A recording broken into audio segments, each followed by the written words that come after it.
Cette trompette Apocalypse dangereuse avant le retour de Jésus. Première trompette. Verset biblique. Le premier ange sonna de la trompette, et il y eut de la grêle et du feu mêlé de sang qui tombèrent sur la terre, et un tiers des arbres fut brûlé, et toute herbe verte fut brûlée. Apocalypse 8 verset 7. Ce que cela signifie. La première trompette annonce un jugement sur la terre, pluie, feu et sang tombent, détruisant un tiers des arbres et de la végétation. Symbolise la justice et l'avertissement de Dieu envers l'humanité. Montre que nos actions ont des conséquences, et qu'il est crucial de revenir à Dieu. La destruction partielle de la nature illustre les répercussions spirituelles et physiques lorsque l'humanité ignore la volonté divine. Stratégie pour rester constant. 1. Rester fidèle à Dieu, même face aux épreuves. 2. Réfléchir à nos choix et à leurs conséquences. 3. Demander guidance et protection de Dieu.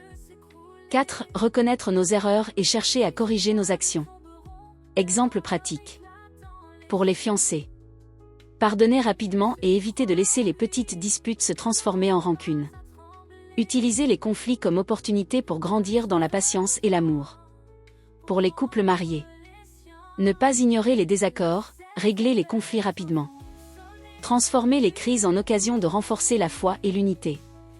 Point clé. La première trompette illustre le pouvoir de Dieu pour avertir et corriger, rappelant que nos vies et nos relations nécessitent attention et fidélité. Leçon pour nous. Nos vies et nos relations nécessitent réflexion, vigilance et action consciente. Même les crises peuvent être des opportunités de croissance et de renforcement. Écouter les avertissements de Dieu permet de protéger ce qui est précieux et éviter la destruction. Prière. Seigneur Tout-Puissant, je viens devant toi aujourd'hui, reconnaissant ton autorité et ton pouvoir sur toute la création. Protège-moi, ma famille et mes proches des conséquences des jugements qui frappent la terre. Aide-nous à rester fidèles, humbles et obéissants à tes commandements. Purifie nos cœurs et nos vies, afin que nous soyons prêts à entendre tes avertissements et à agir selon ta volonté. Déclaration de foi.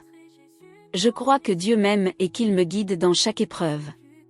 Je déclare que je resterai fidèle et vigilant, même dans les temps difficiles. Je confie ma vie, ma famille et mes projets à la protection et à la sagesse divine. Conclusion de la prière. Seigneur, merci de me protéger et de m'éclairer dans chaque étape de ma vie. Aide-moi à entendre tes avertissements et à marcher dans tes voies, afin que je puisse prospérer et rester dans la paix et la bénédiction. Au nom de Jésus-Christ, Amen.